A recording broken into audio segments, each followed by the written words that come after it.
You're tuned in to the Awesemo NBA Strategy Show.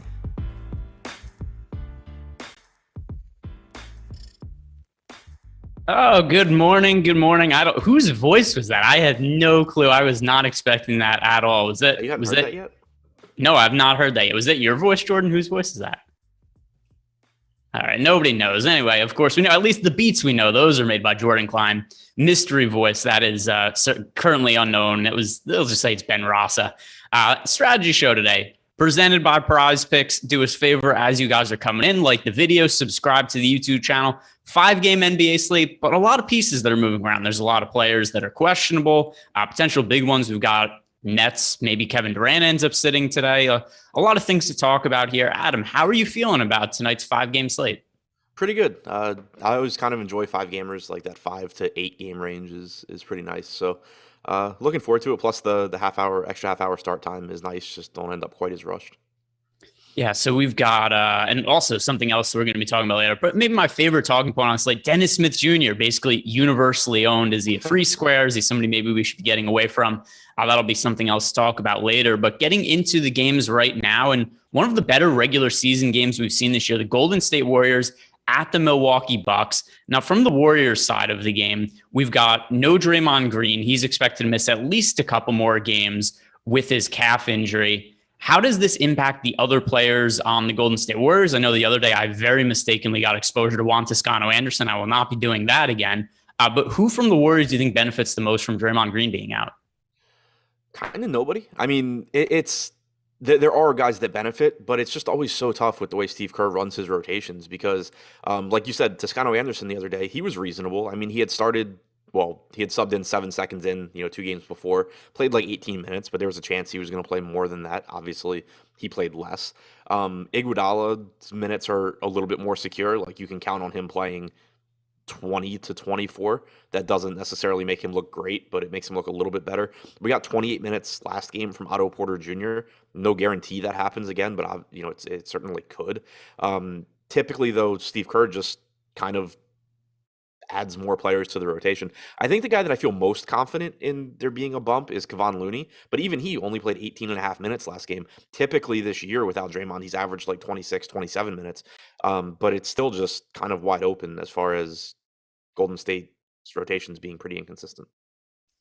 Yeah, and I mean, the other thing, too, is I look at some of the pricing here, and it seems pretty fair for me across the board. Steph Curry, there's always upside in paying for him, but I have other priorities to pay up for it. Like, we have Nikola Jokic as an option, then Dennis Smith Jr. is likely going to be taking up a guard spot in a lot of our lineups.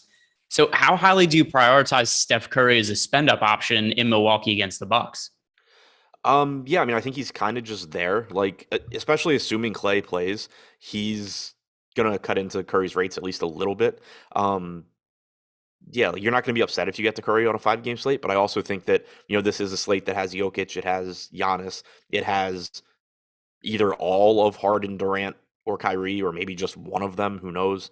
There's going to be guys that I think I prefer getting to before Steph. Yeah, and I think the other thing to talk about here is the impact that Klay Thompson has on this team, because while Klay Thompson himself is likely not going to play enough minutes to be viable from a DFS standpoint, we've seen 2 games from Klay Thompson, 20 minutes in both of them. That's what I expect we're going to get from Klay Thompson in the short term, probably around 20 minutes per game. It's going to be a while until he ramps up and becomes actually DFS relevant. But he's taking a lot of shots when he's on the court. He has a 40% usage rate in the 2 games he's played. So it's a situation where Klay Thompson isn't playing enough to be viable himself, but he's playing enough to where he's taking shots away from guys like Steph Curry and other players on the Warriors, and it impacts how I project them. So do you view Klay Thompson as somebody who's at all viable, or is it not enough minutes? And do you also agree that the shots that he's taking hurts everybody else? I don't think it's enough minutes. I mean, with the rate that he's shooting at, you could still just get one of those games where, he makes every shot and ends up being a good play. But I'm not really chasing that. I do think it's a net negative for pretty much everyone else. I'm not as concerned about it for Steph. Like I said, it does lower his rates a little bit, but he's still going to get his. Where I think it really hurts is Andrew Wiggins, who in the 2 games that Klay has been back has like a 16.5% usage rate.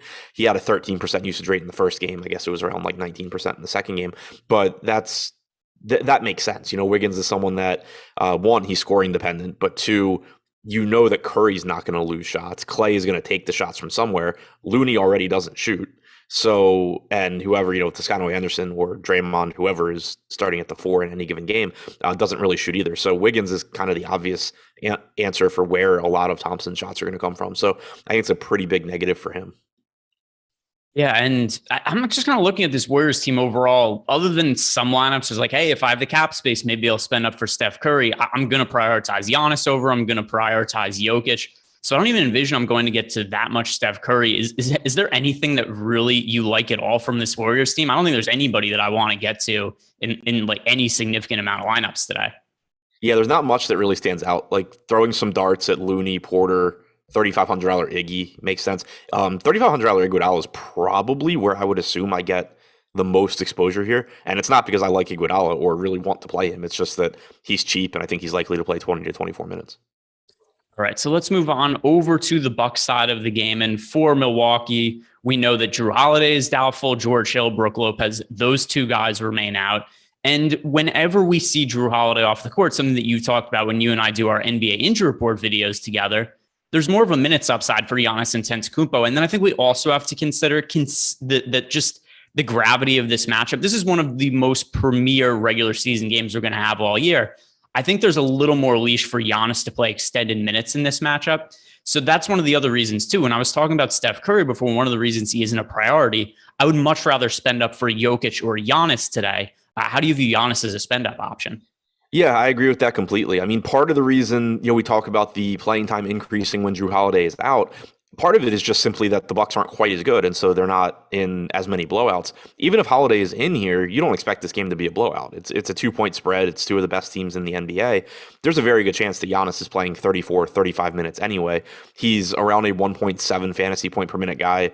Even if Holiday is in, Holiday doesn't really affect that. So 12,300 power forward center. I think Giannis looks good. I mean, he's still, from a point per minute standpoint, he's still not quite as good as Jokic, but he's also power forward eligible, so it's easier to get to him. Yeah, and the other thing too, when it comes to this slate is, I think there might be, it's early today, I haven't built lineups yet. I think it might be viable to get lineups with Jokic and Giannis together, considering a team like Portland that's really shorthanded. Do you think that's going to be a priority for you, or just too early to say to try to jam in as much of the stars as possible and just go stars and scrubs? Yeah, I mean, it's too early to say, but I think that's how I see it. Like you said, you have Portland that's missing pretty much everybody.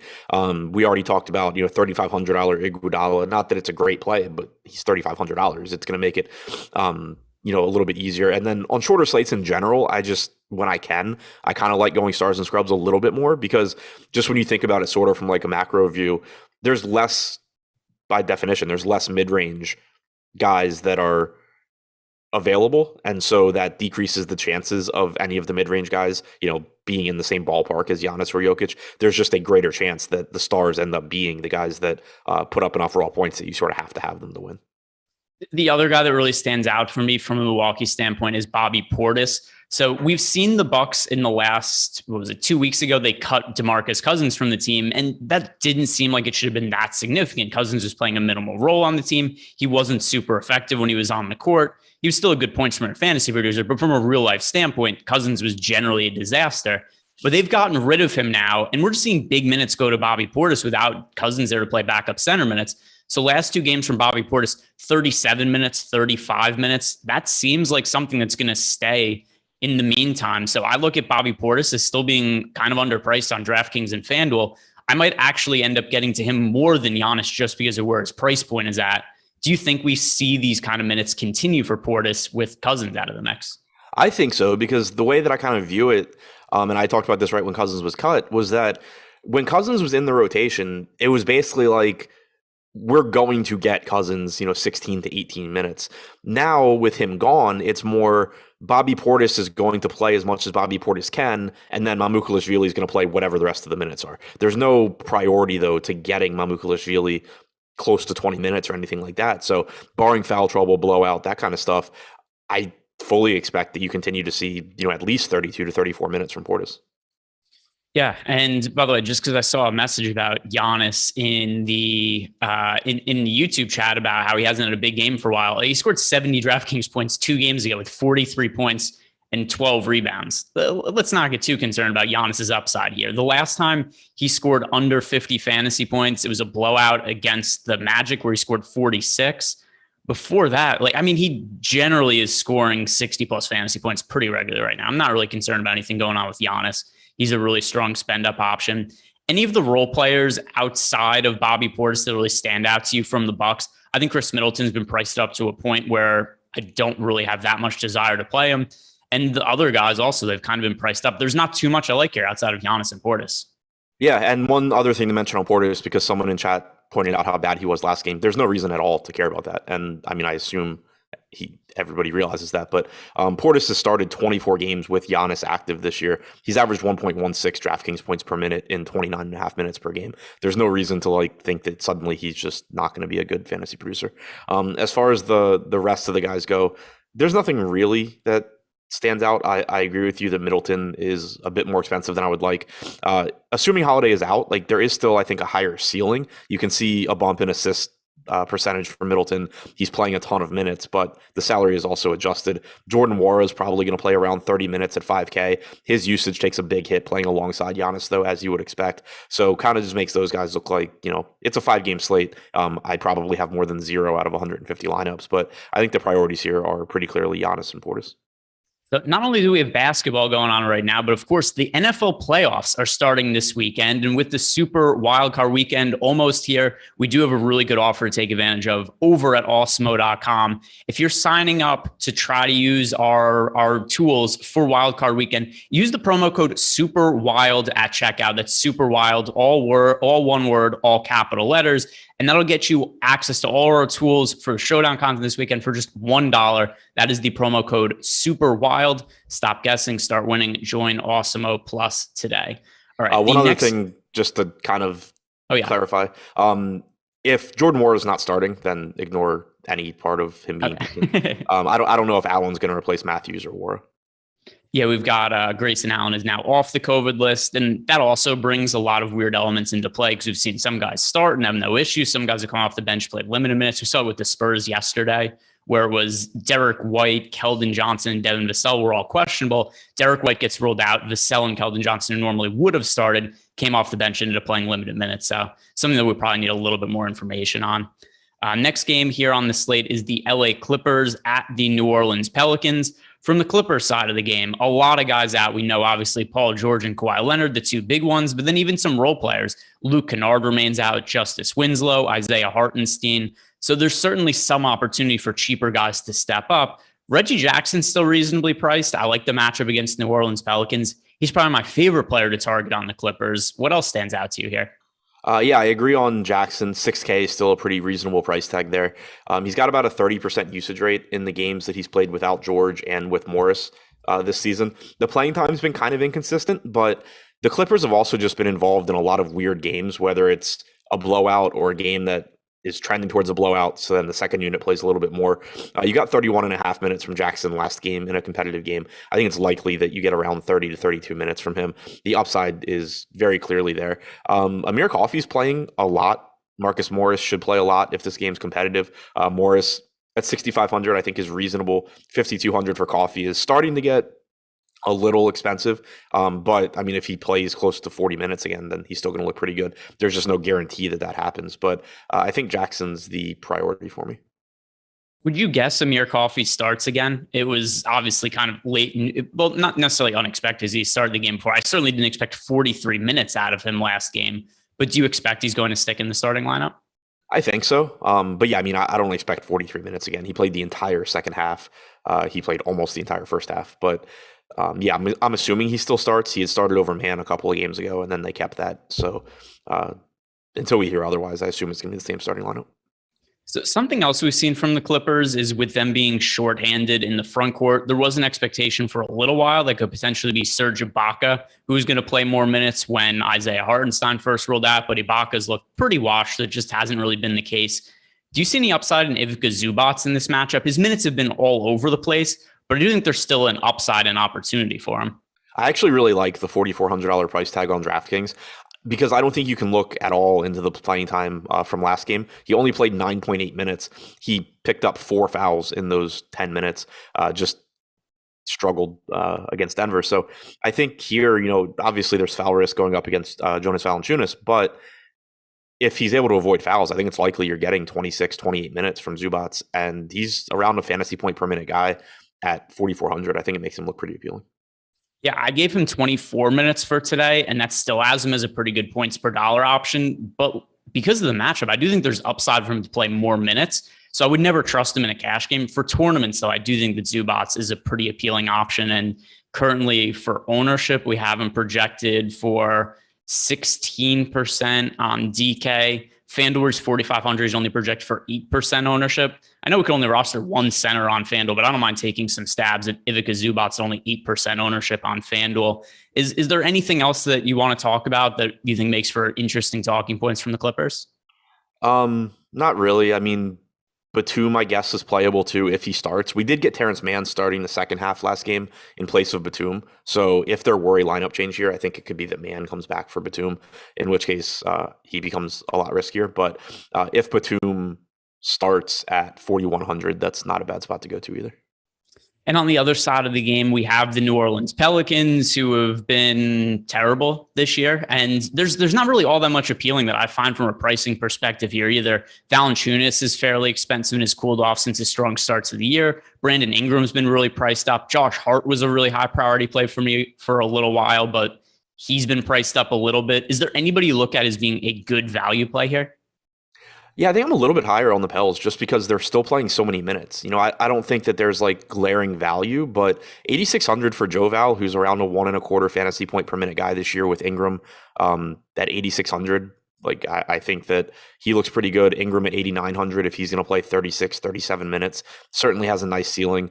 And then, Josh Hart playing 36 minutes or so, small forward, 6,800, not the most appealing, but certainly still playable. Herbert Jones has been playing a lot outside of the last game where he had some foul trouble. His salary, where'd he go? He's at 4,900. Yeah, I mean, I think pretty much the starting five is at least decent. And you still have the really cheap Nickeil Alexander-Walker piece too. He played 27 minutes last game, which was good to see because he had basically just been playing like 18 to 20 minutes. So it's nice to know that at least there's, if he's playing well, there's that path to more minutes for him at a cheap price tag. Yeah, so we've got Nickeil Alexander-Walker, and currently his ownership is projected for pretty modest amount, actually. I think this does make for an interesting GPP play, assuming this holds. The price is obviously not going to change. Only 6% projected ownership for Nickeil Alexander-Walker on DK at the 3,900 price point. Over on FanDuel, he is projected for, let's see, we've got him projected at 7% ownership at 4,100. I think those are both pretty reasonable numbers to come over the top of, depending how some of the other injury situations shake out. If we are in a spot where we do need a little bit more value, I could get behind Nickeil Alexander-Walker at single-digit ownership. Do you think that that's a pretty low ownership? Like, is that a number you want to come over the top of? Yeah, as long as he's low owned, I like it. If for one reason or another we get to, I don't know, if every site starts projecting him to play like 25 minutes because he played 27 last game, then the ownership probably comes up to a point where I wouldn't want to be there because I don't really have any confidence in him playing a lot of minutes. He's been sort of scaled back outside of the last game, but he's got like a 25% usage rate off the bench this year. If he does get 26 minutes for any reason, he's going to look like a really good value. So it's just a situation where I think there's a lot of volatility both in his production and in his playing time. When those guys are low owned, I really like that. When they're popular, I typically just go a different direction. Is there anything else on the Pelicans that you want to talk about before we move on to the next game? Devontae Graham's ownership is kind of low too. Not any sort of priority, but I think it's likely he plays around 32 minutes, only projected for 6% ownership at 5,700. All right. So the next game here is the Minnesota Timberwolves at the Memphis Grizzlies. By the way, the Memphis Grizzlies, ridiculously good as of late. I think they have the best point differential in the NBA over the last 6 weeks or something like that. And we just talked about Jonas Valanciunas, something I was really wrong on in the offseason. I hated the Valanciunas trade for the Grizzlies. I didn't understand it. They basically just ended up swapping Valanciunas for Steven Adams in a mid-first round pick. Seems to work out very well in their favor. The Grizzlies have been world beaters as of late. But something else to consider also is their defense has been playing really well, which does make this a fairly difficult matchup for the Minnesota Timberwolves.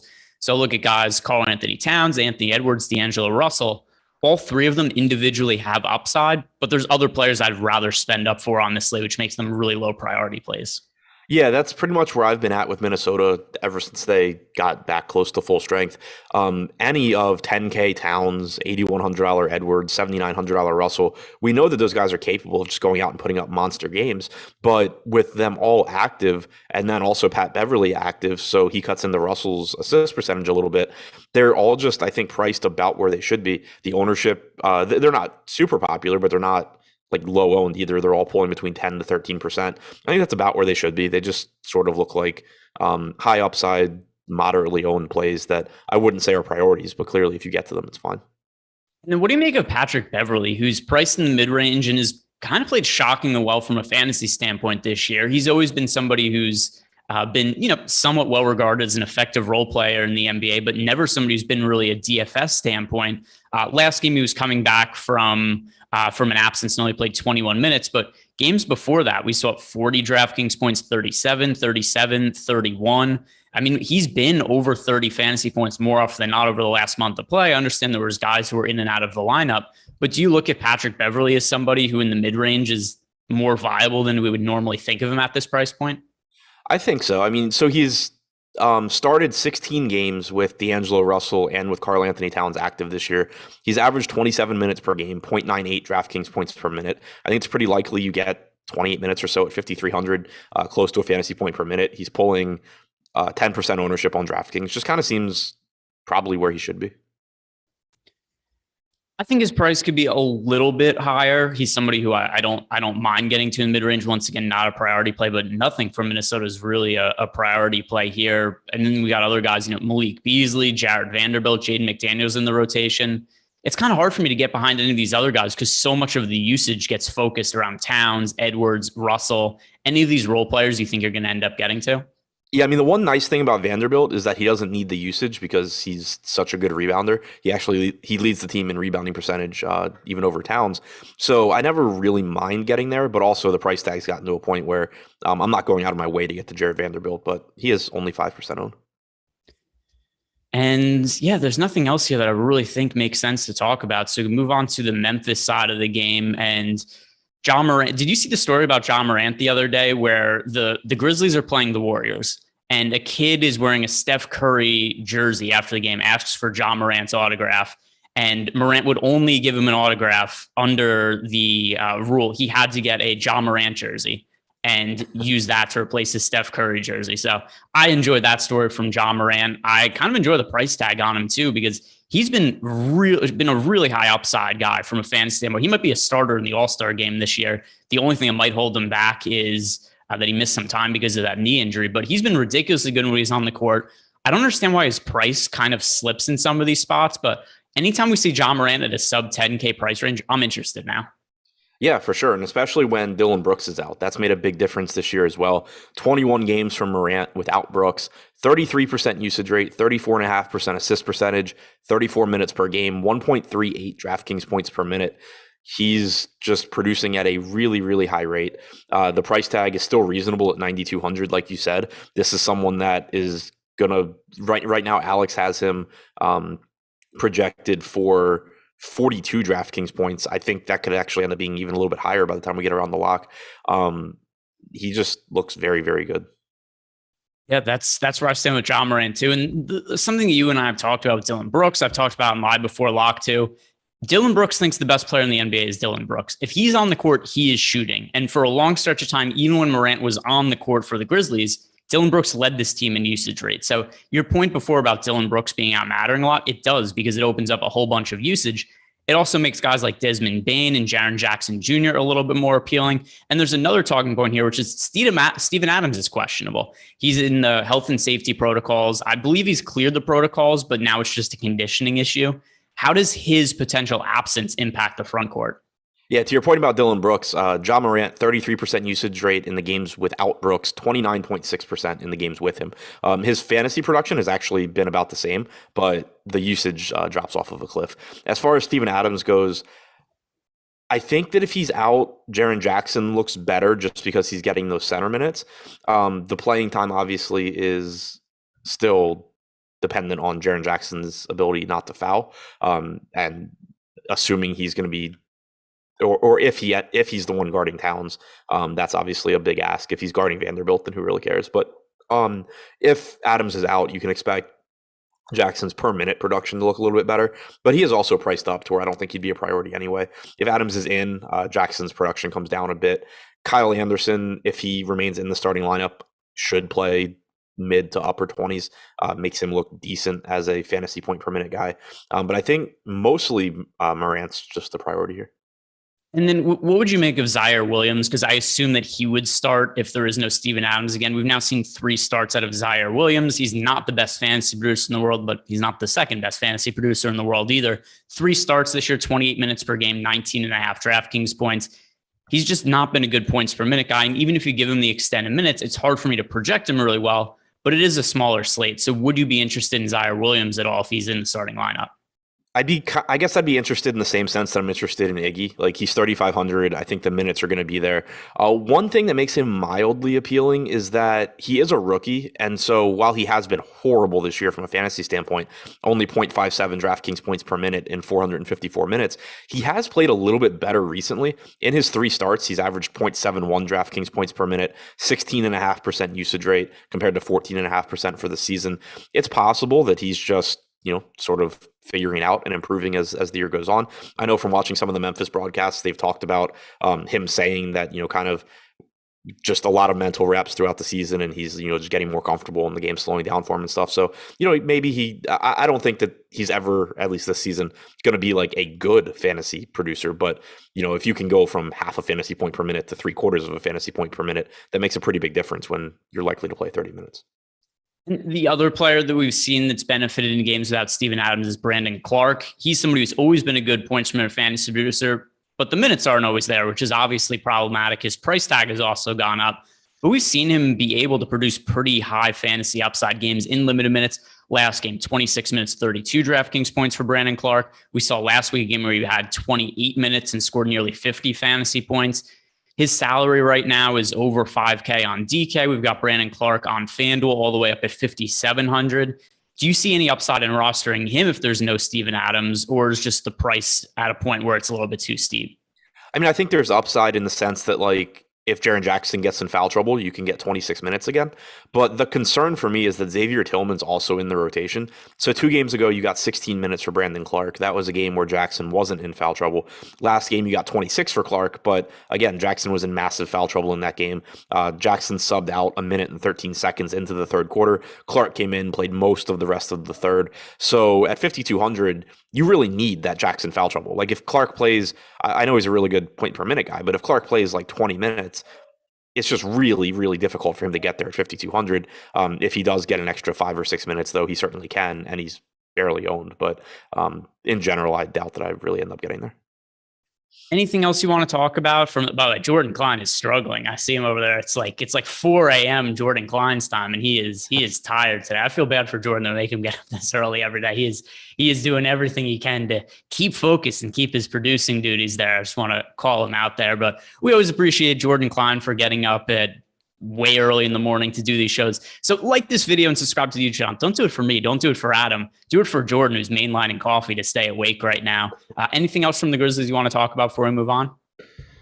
I don't think so. I wish DeAnthony Milton would get more minutes, but he's not. So I don't really think I can play him.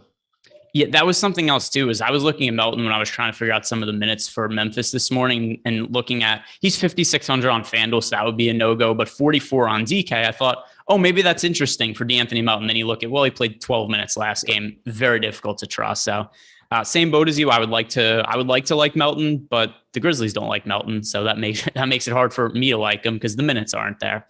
Today's show is sponsored by Prize Picks. If you guys are new to Prize Picks, head on over to the site, sign up for the first time using the promo code Awesemo, and you get up to $100 bonus on your first deposit. But there's more. Not only could you get up to $100 in free money, you also get 1 month of Awesemo Plus Platinum, where you find all of the tools that you need to make money on FanDuel, DraftKings, Yahoo. And we also have tools that can help you over Prize Picks. We've got Odd Shopper, which has prop projections, and that's also free to use. But also, there's over-unders for fantasy points on Prize Picks. It's the same exact scoring as FanDuel. take a look at our FanDuel fantasy point projections, compare them to the prize pick projections, and find some of the best over-unders for fantasy points over there as well. So sign up over at prize picks using that promo code Awesemo. Take advantage of the offers that we have. All right, next game here, the Oklahoma City Thunder at the Brooklyn Nets. I think there's some interesting talking points from the Nets side in terms of injuries. But first, I want to hit on the Oklahoma City Thunder, where there isn't any one player that I look at as being massive value, but SGA is a little bit underpriced. Josh Giddey has a whole lot of upside. If you could only roster one player from the Thunder today, who would it be?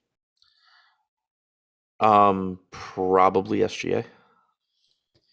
I think I'm in the same boat as you all. So this is not a high priority team for me at all. The Nets have had a shockingly good defense this year. I mean, we all knew the offense was going to be good, and to an extent it has been, but it's not like it's the top offense in the NBA on a per possession rate, which I thought they would be pretty easily. But the defense has also been competent this season.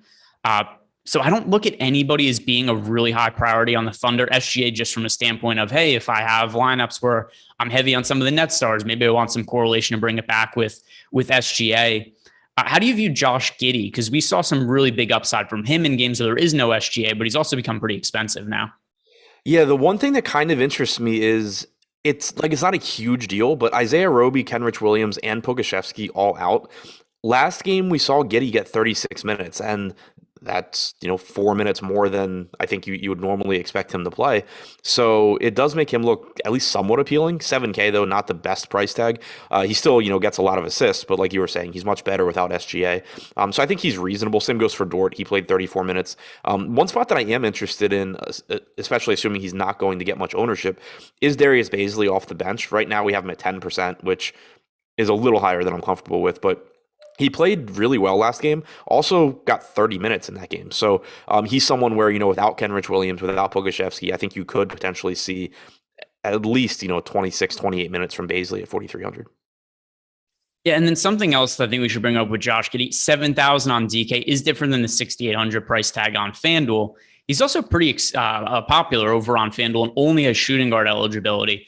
So what do you make of Josh Giddey on FanDuel where he's 6,800, but he's also picking up 28% ownership with SGA in the mix? Yeah, I mean, it for sure makes it easier to get him into lineups, so I think he should be more popular there. In the games that he's played with Gilgeous-Alexander this season, the rates go down, but he's still been reasonably productive. He's at one FanDuel point per minute, 20.9% usage rate, 31.8% assist percentage. I still think he looks like a pretty good option. Yeah, I don't know. I think the ownership might be a little bit too much. And once again, I think I'm going to end up going more stars and scrubs early in the day. So I don't know for sure. I'll figure out more when I'm on Live Before Lock later. And I've actually built some of the lineups. So definitely check out those shows later. But I have a feeling I'm going to end up coming underweight to the field on Josh Giddey. If I had to play one of those guys from the Thunder in the backcourt, it would be SGA. I don't really want to play SGA and Giddey together in any lineups. Any of the role players here from OKC outside of Baisley that you look at as being good guys to take a chance on in tournaments? Not really. I mean, you got 22 minutes from Trey Mann last game. I don't think that's going to be necessary. Robinson Earl played 28 and a half minutes. He still sucks, but you can get to some of that. Aaron Wiggins is kind of, I guess, interesting. Like, he didn't play a lot last game, but he did start. He's not getting much ownership, and he's 3,800 on DraftKings. If we get one of those games where Wiggins just plays 32 minutes as a starter, then I'd like to have him at 3%, but I have no idea if that's going to be the case. All right, so let's move on over to the Nets side of the game. And I think there's a whole bunch of interesting talking points here. Tail end of a back-to-back. Kevin Durant banged up his hand yesterday. I think there's a pretty good chance he ends up sitting, not just because it seems like his health is 100%, but it's a very winnable game for the Nets at home against the Oklahoma City Thunder. My expectation is that Kevin Durant rests. We've also got Nick Claxton listed as questionable after he missed yesterday. I wouldn't be shocked if Kyrie Irving plays at home either. So I know that we know about the restrictions in New York as it comes to COVID, Kyrie Irving not vaccinated, but a report came out yesterday that the Nets are leaning towards potentially having Kyrie Irving play in home games anyway, because it's not like it's that strict of fines, especially not for an NBA team. Here's the cost of having Kyrie Irving play in home games. It's something like a warning the first time he would play. It's $1,000 fine the second time, then a $2,000 fine. Eventually works up to a $5,000 fine, but then it's capped. It's not like there's a point where the Nets have to pay $1 million to the state of New York for Kyrie Irving to play. it would just be what ends up being like, hey, if the Nets paid $60,000 over the course of the rest of the season, Kyrie Irving plays in all of the home games. Just speculative on my part, but I think we're not too far away from Kyrie Irving playing in home games in Brooklyn this year. That aside, do you have any expectations that we could see Kevin Durant sit today?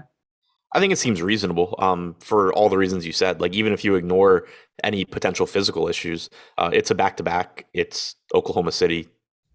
I wouldn't be surprised if he sits.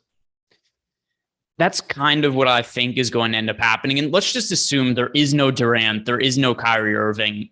How does that make Harden look in comparison to guys like Giannis and Jokic, who we're going to talk about later? I think it makes him look great. I mean, he's not quite as expensive. He's $10,700, so you're getting like a $1,500 discount off Giannis, a little bit more off of Jokic. He's played 18 total games without Durant or Kyrie since the start of last season. He's at 1.6 DraftKings points per minute, 33.5% usage rate, 47% assist percentage. Good matchup. He would look great. I think that the difference in salary would be enough to offset, a slightly lower projection. Yeah, and by the way, I'm trying to find I think it was, if anybody's looking for the actual fine numbers in the report that what I'm talking about, it was a Steven Bondi, who's a reporter for the New York Daily News. I think you find him on Twitter. He's a really big following. He's like, he posted all that information yesterday and wrote an article about it. So if anybody's looking for more information on the Kyrie Irving situation, that's where I kind of get to think that we're probably not too far away from Kyrie Irving playing home games for the Nets, especially because this is a team that's been a little bit disappointing this year relative to expectations. They're not in first in the Eastern Conference, and Joe Harris is out. And I think that's something that hurts them, in addition to LaMarcus Aldridge being doubtful. He's somebody else who's helped them on offense. With Aldridge being doubtful and Claxton being questionable, what do you expect happens if both of them are out? Could we see another start from Day'Ron Sharpe, who I thought was a really strong GPP play yesterday, but unfortunately got into foul trouble and didn't pan out? And I agree with what somebody said in chat. If they end up not playing Kyrie, I think it's probably just for the optics. Like, the money is not an issue. It's just a matter of how's it going to look when they're just like, yeah, okay, here's $60K to just not have the rules apply. But that's probably all that it is. As far as the rest of the team goes, if you have Claxton out again, we got Day'Ron Sharpe in the starting lineup last night. He played 22 minutes. He also was in foul trouble, picked up 3 fouls in the first half, lost what looks like about 6 minutes in the second quarter. He's a fantastic point per minute guy. If he does happen to draw the start again, he would look like probably the best value on the slate at 3,300. Yeah, and the other thing too is I wonder if people might under project his minutes because he got in foul trouble yesterday. He fouled out yesterday. He played still, though, 22 minutes, but just fouled out. If not, he was going to play a bunch. And if you look at his per minute rates this year, and also, I'm not going to say he didn't work. Like, he obviously points per dollar, he was good yesterday, but he could have totally broken the slate if it wasn't for the foul trouble situation. Overall, the numbers for Sharpe this year, he's somebody who's playing 16 minutes per game and averaging, here it is. He's at 12 minutes per game, averaging 15.83 DraftKings points, well over a fantasy point per minute. You give Sharpe 26 minutes, you're projecting for over 30 fantasy points, would certainly make him one of the best value plays on the slate. Would you think that makes him a better value play than Dennis Smith Jr., though? I think it would be sort of neck and neck. I mean, Dennis Smith Jr. is very obviously a great value play as well. Sharpe, if he plays, even 24 minutes, like, the guy's played 135 minutes this year. He's averaged 1.25 DraftKings points per minute. So I think it would kind of just be a situation where, similar to last night, where I think I had like 98% Dinwiddie and 80% Okongwu, which both of those kind of were mediocre. But I think it would just end up being a similar thing where I just end up jamming in Smith and Sharpe. And then as for some of these other Nets role players, let's just operate under the assumption here in a situation where Kevin Durant doesn't play. So this is the situation we're talking about. Guys like Kessler Edwards, Cam Thomas, Bembry, any of these options, would they be appealing to you without Durant? If Kessler Edwards starts again, he's only 3,600. He played 28.5 minutes last night. For the season, he's at 0.83 DraftKings points per minute. That would be appealing. Still, like, you're not super confident in his production, but the minutes should be there if he starts. And then there is more usage to go around if like both of Durant and Kyrie were out. Patty Mills would start to look better. He only played 21 and a half minutes last night, which was kind of weird, but I would assume he plays more if guys are out tonight.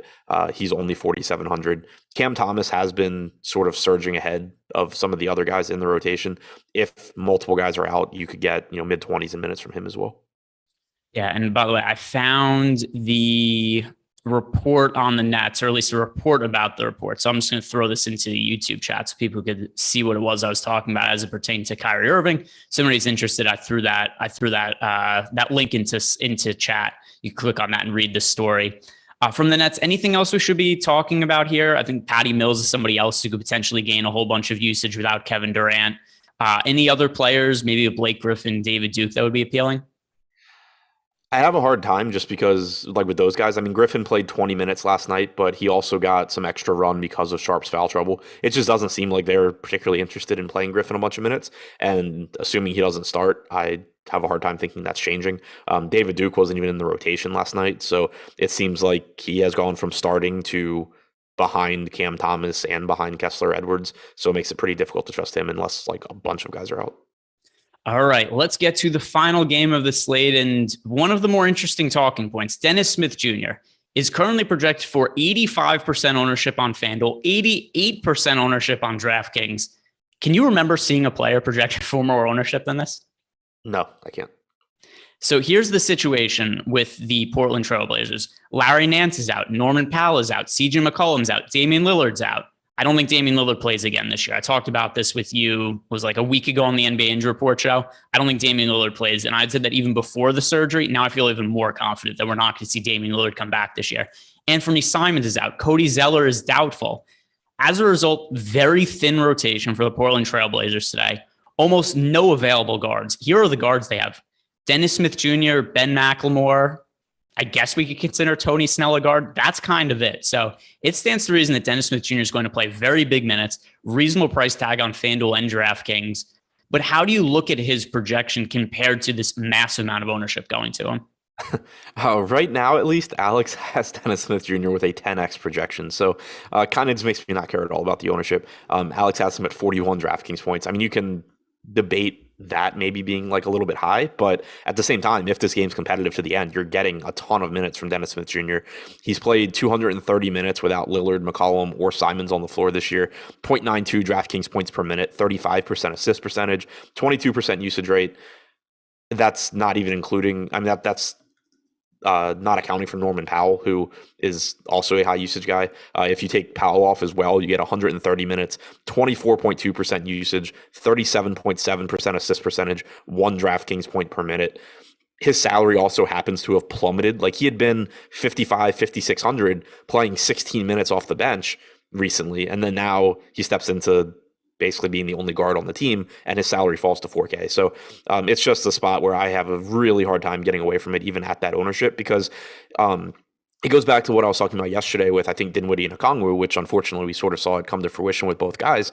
But when you talk about somebody being as underpriced as they are, it's not just about their ceiling and the fact that obviously Dennis Smith Jr. can just obliterate a $4,000 price tag, but even the floor. Like if Dennis Smith Jr. somehow goes out there and scores 24 DraftKings points in 36 minutes, cool, he's still 6x. Like, is that what you wanted? No. If you knew he was going to do that, would you play him at 80% ownership? Also no, but it's still not killing your lineups. You know, like the other day when Whiteside went for 20 at 3,500. That's not what anybody was looking for. It's not what anybody wanted. He was still in every single one of the top 10 lineups on DraftKings. Last night, for example, I know Alex came in 4th with both Dinwiddie and Okongwu. It's just a situation where it's really, really tough for him to actually fail at that price tag. And then when you're talking about 4K, there's also just not that many guys in that price range that offer anything remotely similar. It's not like you're talking about, you know, a $7,500 guy that looks really, really good, but there's still going to be a bunch of $7,500 guys that can score 50 DraftKings points any given night. There's just those guys don't exist at 4K. The other thing too is in some of these situations, so even the other day when Whiteside was, you know, projected for 80% ownership, 70% ownership, I forget exactly what the number was. It was really high, not quite Dennis Smith Jr. levels though. is at least in that point, I made, it was one lineup where I didn't play Whiteside and I played Azubuike. It's like, all right, here's a pivot play where I don't have 100% Whiteside. I could see a path where maybe he doesn't go well, Azubuike plays well. There's nothing like that with Dennis Smith Jr. Like, I just don't know who they bring in the case that he gets in foul trouble, it doesn't go well. It's like what great, like Tony Snell runs point, and I don't even want to play Tony Snell. We were joking about him before the show. His points per minute production is so bad. A guy who scores about half a fantasy point per minute. You give Tony Snell 40 minutes to project him for like 20 fantasy points. So I don't look at anybody as being a potential leverage play to get to instead of Dennis Smith Jr. You could play Ben McLemore, but I want to play Ben McLemore independent of Dennis Smith Jr. There's just no direct leverage play here to get away from Dennis Smith Jr. I think it's kind of him or bust. They don't have other options on Portland. Who are the other value plays that just stand out to you in general from this team? Yeah, like I was going to say, like, if I had to pick like a player from Portland that has a much bigger game than expected and it hurts Dennis Smith Jr. somehow, I guess it would be CJ Ellaby. But even then, like you were saying with McLemore, I'm fine just playing Ellaby and Smith. Like Ellaby's 3K. Alex has him at 18.5 DraftKings points, shooting guard, small forward. He looks fine. I don't see a reason why I would play him instead of Smith. I can just play them both. Same goes for Ben McLemore. Should play a lot of minutes. He's only 4,200. So all of those guys look really good. And then on top of that, Nurkic also looks great. I mean, he's $7,600. We've seen increased playing time from him. He played 33 minutes again last game. That was after a game where I think he had played like 37 minutes or something. He's without Lillard or McCollum, not worrying about Simons, not worrying about Powell, just to get a larger sample size. Nurkic just played 235 minutes. He's averaged 1.25 DraftKings points per minute, 27.7% usage rate, 22.4% assist percentage. And then obviously, he rebounds at a high rate as well. If you take Norman Powell off the floor, sample size drops to 85 minutes. He's at 1.3 DraftKings points per minute. Like the offense kind of has to run through him here. So it makes him look great, as a mid-range guy. Yeah, and I mean the other thing too with Nurkic is the only concern with him this year has generally been minutes. And I know that last game wasn't the best fantasy outcome, 33 minutes, 29 fantasy points.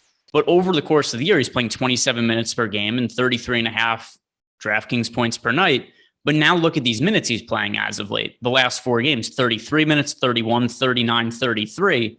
Barring foul trouble against Jokic, he's playing as many minutes as he can handle. And then when you consider he's well over a fantasy point per minute producer, you're looking at well over 40 fantasy points is what you end up projecting him for. I have him right around 45 right now. It certainly makes him a really strong center play. Whoever ends up playing for Portland today, all of the starting five is a strong value play, in my opinion. And this is the team that I'm probably going to end up having the most exposure to.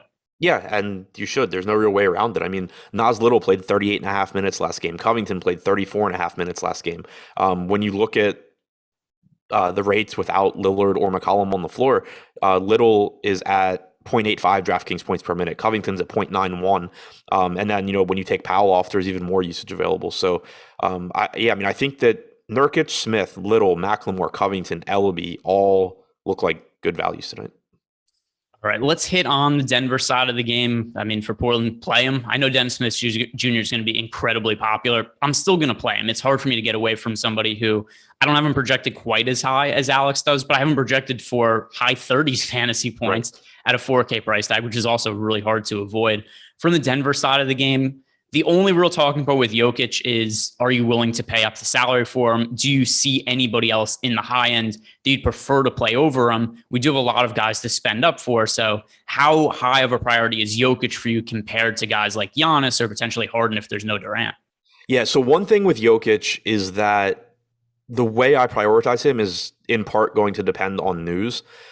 If Daron Sharp is starting for Brooklyn, I think it becomes very difficult to really make Jokic a priority in the sense where, he's in all of my lineups or anything like that. Because you have a $3,300 center in Sharp that looks great. You have $7,600 Nurkic. And then that's, ignoring guys like Valanciunas and Zubats and Towns, that you would probably want to be getting to some of them anyway. If Claxton is in and you don't get that Sharp value, Jokic starts to look a lot better because I do think he's the top projected guy on the slate, a little bit ahead of Giannis, a little bit ahead of Harden, even if all of those guys are out. But the reason that I think, especially if Claxton is out for the Nets, the reason I think that guys like Harden and Giannis end up getting into more of my lineups is that I can roster Harden at more positions than Jokic. I can roster Giannis at power forward where we don't have the same sort of just top end value like you do with Smith at point guard and with Sharp potentially at center. So the total exposure I get to Jokic does depend on kind of on news elsewhere, but one way or the other, I think he's the top projected guy on the slate. So he's never going to be like a bad play or anything. And as for the other guys on Denver, we've got Will Barton. He's expected to play. He missed last game. There's a little bit of price increases on some guys like Monty Morris, Aaron Gordon, because of extra production they had without Barton. Barton's somewhat interesting to me, but also him coming back kind of takes all those other Denver guys out of play. It's kind of Jokic or bust for me, potentially a little bit of exposure to Barton, like I said, but not anything else that really stands out here for me from Denver. Do you see it any differently?